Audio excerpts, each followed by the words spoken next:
తెలంగాణలో తొలి విడత పంచాయతీ ఎన్నికల ఫలితాలు వెలువడుతున్నాయి. మొత్తం 4231 సర్పంచ్ స్థానాలకు పోలింగ్ జరిగింది. ఇంతవరకు 1073 ఫలితాలు వెలువడ్డాయి. అందులో కాంగ్రెస్ 688, బీఆర్ఎస్ 253, బీజేపీ 38 స్థానాలు దక్కించుకున్నాయి. 94 సర్పంచ్ స్థానాల్లో ఇండిపెండెన్స్ గెలుపొందారు.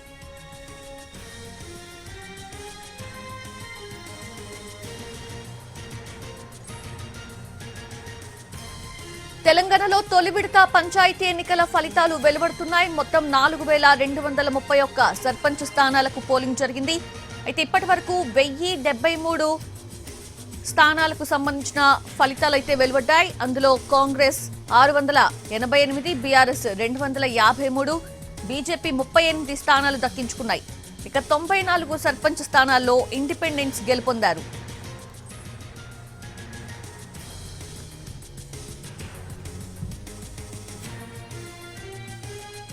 ఉమ్మడి నల్గొండ జిల్లాలో మొత్తం 45 సర్పంచ్ స్థానాలు ఏకగ్రీవమయ్యాయి. అందులో కాంగ్రెస్ కి 32, బీఆర్ఎస్ కి 7 దక్కాయి. 5 చోట్ల ఇండిపెండెంట్లు, 1 చోట సిపిఐ బలపరిచిన అభ్యర్థులు ఏకగ్రీవమయ్యారు. జిల్లాల వారీగా చూస్తే నల్గొండ జిల్లాలో 22 సర్పంచ్ స్థానాలు ఏకగ్రీవమయ్యాయి. ఇందులో కాంగ్రెస్ కి 17 దక్కగా, బీఆర్ఎస్ కి 2, సిపిఐకి 1, ఇండిపెండెంట్లకు 2 స్థానాలు దక్కాయి.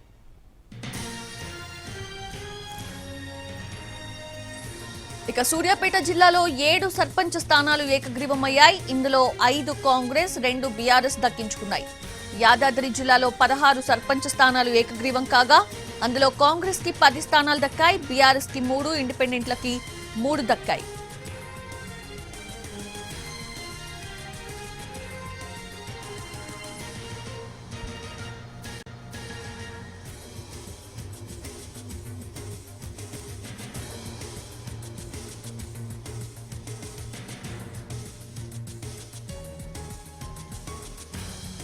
వీటది తొలి విడత సర్పంచ్ ఎన్నికల ఫలితాలు అయితే వెలువడుతూ ఉన్నాయి. లేటెస్ట్ అప్డేట్స్ అందించేందుకు మా ప్రతినిధి సుధీర్ సిద్ధంగా ఉన్నారు. Sudheer, over to you.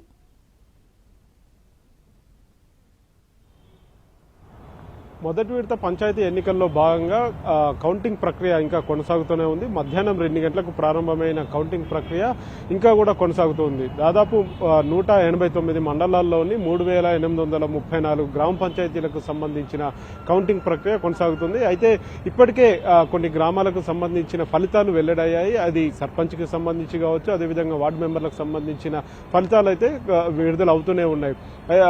తక్కువ ఓటర్లు ఉన్న ప్రాంతాలు ఏవైతే ఉన్నాయో ఆ ప్రాంతాల్లో మొదటిసారిగా ఫలితాలు తొందరగానే వచ్చే పరిస్థితి అయితే కనిపిస్తుంది.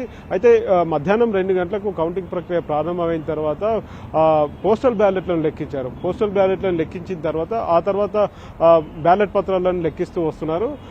ఇవన్నీ మాన్యువల్గా లెక్కించాల్సి ఉంటుంది. వీరంతా కూడా ఎంతమంది పోటీ చేశారో, పోటీ చేసిన అభ్యర్థులకు సంబంధించిన అన్ని పోస్టల్ బ్యాలెట్ పత్రాలన్నింటినీ కూడా వారు లెక్కించాల్సి ఉంటుంది. కాబట్టి కాస్త ఆలస్యమవుతుంది. ఈ ప్రక్రియ ఇంకా కూడా కొనసాగే అవకాశాలు అయితే కనిపిస్తున్నాయి. ఎక్కువ మేజర్ గ్రామ పంచాయతీలు ఏవైతే ఉంటాయో, మేజర్ గ్రామ పంచాయతీల దగ్గర ఈ సమస్య ఎక్కువగా ఉన్నట్టు కూడా తెలుస్తుంది. ఎందుకంటే అక్కడ మేజర్ గ్రామ పంచాయతీల్లో పోటీ చేసిన అభ్యర్థుల సంఖ్య ఎక్కువగా ఉంటుంది. అదేవిధంగా అక్కడ ఓటర్ల సంఖ్య కూడా ఎక్కువగా ఉంటుంది. కాబట్టి కొంత ఆలస్యంగా ఫలితాలు వెల్లడి అవుతున్నాయి. ఇది మొదటి దశకు సంబంధించి చూసుకున్నట్లయితే దాదాపు 396 గ్రామ పంచాయతీలు ఏకగ్రీవమయ్యాయి. ఆ తర్వాత 3834 గ్రామ పంచాయతీలకు ఈరోజు ఉదయం 7 గంటల నుంచి 1 గంట వరకు పోలింగ్ జరిగింది. మధ్యాహ్నం 2 గంటల నుంచి కౌంటింగ్ ప్రక్రియ ప్రారంభమైంది. చివరిగా కౌంటింగ్ పూర్తి అయిన తర్వాత ఫలితాల వెల్లడి ఉంటుంది. ఫలితాలు వెల్లడించిన తర్వాత వార్డు సభ్యులందరితో కలిపి ఉప సర్పంచ్కి సంబంధించిన ఎన్నిక అయితే ఉంటుంది. ఇందుకు ఇంకొంత సమయం కూడా పట్టే అవకాశాలు అయితే కనిపిస్తున్నాయి. కానీ ఎంత రాత్రి అయినా కానీ ఈ రోజే ఉప సర్పంచ్కి సంబంధించిన ఎన్నిక అనేది పూర్తి చేయాలని చెప్పేసి ఎన్నికల కమిషన్ స్పష్టం చేసింది. కాబట్టి ఈ రోజు ఎంత రాత్రి అయినా కానీ ఉప సర్పంచ్కి సంబంధించిన ఎన్నికను కూడా పూర్తి చేశారు. ఈ రోజే సర్పంచ్, వార్డు మెంబర్లు, అదేవిధంగా ఉప సర్పంచ్కి సంబంధించిన ఎన్నిక కూడా పూర్తిగా ఈ రోజే చేశారు. ఇప్పటికీ మనకు అందుతున్న సమాచారం మేరకు దాదాపుగా సగం గ్రామ పంచాయతీలకు సంబంధించి అంటే దాదాపుగా 1500 పైచిలకు గ్రామ పంచాయతీలు ఏవైతే ఉన్నాయో ఆ గ్రామ పంచాయతీలకు సంబంధించిన ఫలితాలు వెల్లడైనాయి. ఇంకా సగం గ్రామ పంచాయతీలకు సంబంధించి సుమారుగా 1800 పైచిలకు గ్రామ పంచాయతీల ఫలితాలు అయితే వెల్లడి కావాల్సి ఉన్నది. అయితే ఎక్కడ కూడా ఎలాంటి అవాంఛనీయ సంఘటన జరగకుండా ముందస్తుగా భారీ భద్రత ఏర్పాటు చేశారు, పోలీసు భద్రత ఏర్పాటు చేశారు. కొన్ని కౌంటింగ్ కేంద్రాల దగ్గర కూడా కొంత అలజడి సృష్టించే అవకాశం ఉన్న నేపథ్యంలో అక్కడ కూడా ముందస్తుగా బందోబస్తు ఏర్పాటు చేసిన పరిస్థితి కనిపిస్తుంది. ఎక్కడైతే ఇద్దరికి సమానంగా ఓట్లు వస్తాయో అక్కడ కొంత అలజడి నెలకొనే అవకాశాలు అయితే ఉన్నాయని చెప్పేసి తెలుస్తుంది. అట్లాంటి ప్రాంతాల్లో కూడా ముందస్తుగా పోలీసులను మోహరింపజేశారు. కొన్ని ప్రాంతాల్లో కొన్ని కౌంటింగ్ సెంటర్ల దగ్గర అలజడి సృష్టిస్తున్న వారిని పోలీసులు అదుపులో తీసుకోవడం జరిగింది.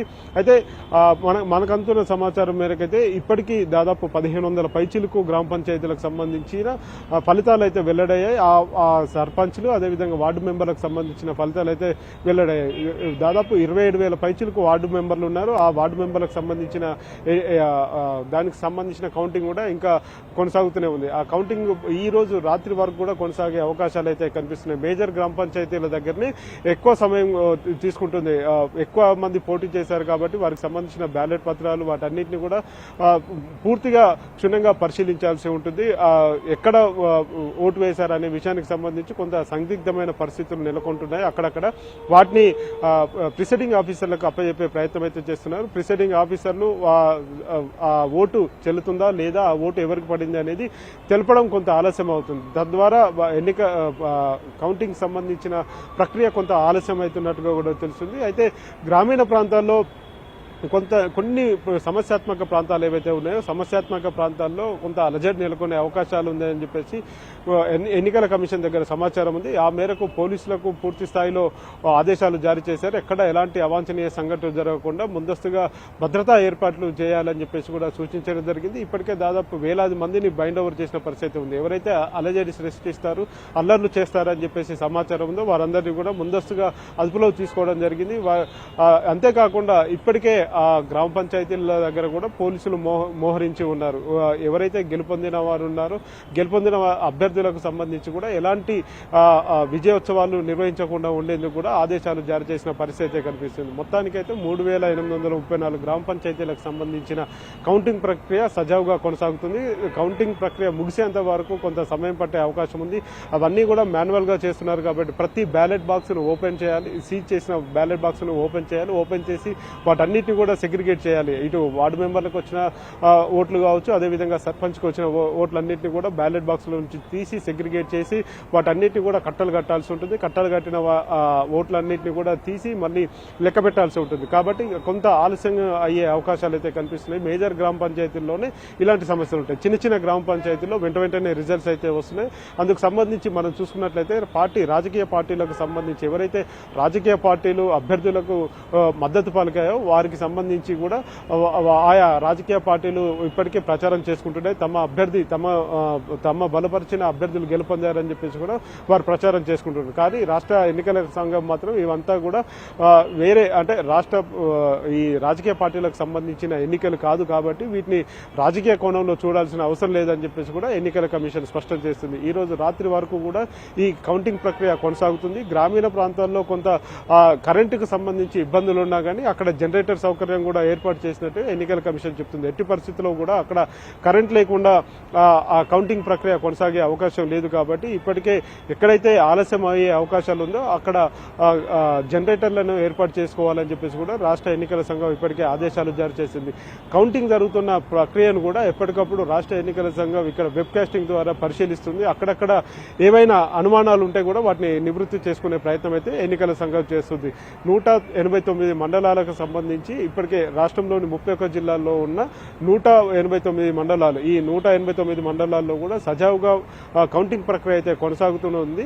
కొన్ని ప్రాంతాల్లోనే కొద్దిగా ఎక్కువ ఆలస్యం అయినా కానీ రాత్రి వరకు కూడా ఈ ప్రక్రియ కొనసాగుతుంది. తదనంతరం ఈ కౌంటింగ్ ప్రక్రియ ముగిసిన తర్వాత ఫలితాలను వెల్లడిస్తారు, పూర్తి స్థాయిలో ఫలితాలను వెల్లడిస్తారు. ఈ రోజు జరిగిన ఉదయం 7 గంటల నుంచి మధ్యాహ్నం 1 గంట వరకు జరిగిన పోలింగ్ ప్రక్రియకు సంబంధించి చూసుకున్నట్లయితే దాదాపు 79.15% పోలింగ్ నమోదైనట్టుగా కూడా తెలుస్తుంది. గడిచిన 2019 ఎన్నికల్లో అప్పుడు నిర్వహించిన ఎన్నికల్లో అప్పుడు కూడా గ్రామ పంచాయతీ ఎన్నికలను 3 విడతల్లో నిర్వహించారు. మొదటి విడతలో 85% పోలింగ్ నమోదైంది. ఈసారి మాత్రం 79.15% పోలింగ్ నమోదైనట్టుగా కూడా తెలుస్తుంది. ఇది పూర్తి స్థాయిలో అధికారికంగా ఇంకా సమాచారం రావాల్సి ఉందని చెప్పేసి ఎన్నికల సంఘమే స్పష్టం చేస్తుంది. కాబట్టి ఓవరాల్ గా ఇది 80% కూడా పోలింగ్ శాతం మించే అవకాశం ఉన్నట్టుగా కూడా తెలుస్తుంది. ఏది ఏమైనా కానీ ప్రశాంతమైన వాతావరణంలోనే కౌంటింగ్ ప్రక్రియ కొనసాగుతుందని చెప్పేసి ఎన్నికల సంఘం స్పష్టం చేసింది.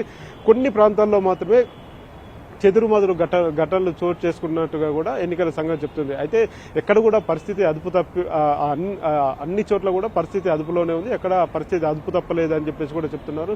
ఎక్కడ రీపోలింగ్ నిర్వహించే అవకాశం కూడా రాలేదు అని చెప్పేసి చెప్తున్నారు. దాదాపు 37,000 పైచీలకు కేంద్రాలు అయితే పోలింగ్ కేంద్రాలు ఉన్నాయి. అన్ని పోలింగ్ కేంద్రాల్లో కూడా సజావుగానే ప్రక్రియ కొనసాగుతూనే ఉంది. పోలింగ్ ప్రక్రియ సజావుగా కంప్లీట్ అయిపోయింది. కౌంటింగ్ ప్రక్రియ కూడా సజావుగా కొనసాగుతుంది. ఎక్కడైనా కొంత చిన్న లోటుపాట్లు ఉన్నా కానీ వాటన్నింటినీ కూడా సర్ది ఎన్నికలను కొనసాగించే ప్రక్రియను ముందుకు తీసుకువెళ్తుంది ఎన్నికల commission. Soujanya. Yes, Sudhi. Thank you. Thanks for the live updates.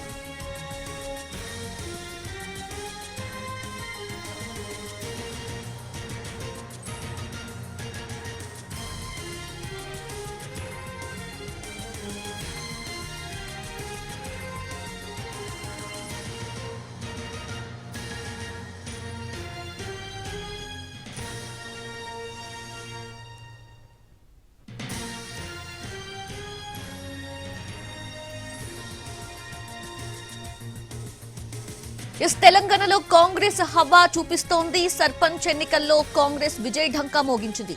850 స్థానాల్లో కాంగ్రెస్, 350 స్థానాల్లో బీఆర్ఎస్, ఇక బీజేపీ 60 స్థానాల్లో, ఇతరులు 150 స్థానాల్లో గెలుపొందినట్లుగా తెలుస్తుంది. తొలిదశ సర్పంచ్ ఎన్నికల్లో 31 జిల్లాల్లో 80% సర్పంచ్ స్థానాలు కైవసం చేసుకుంది.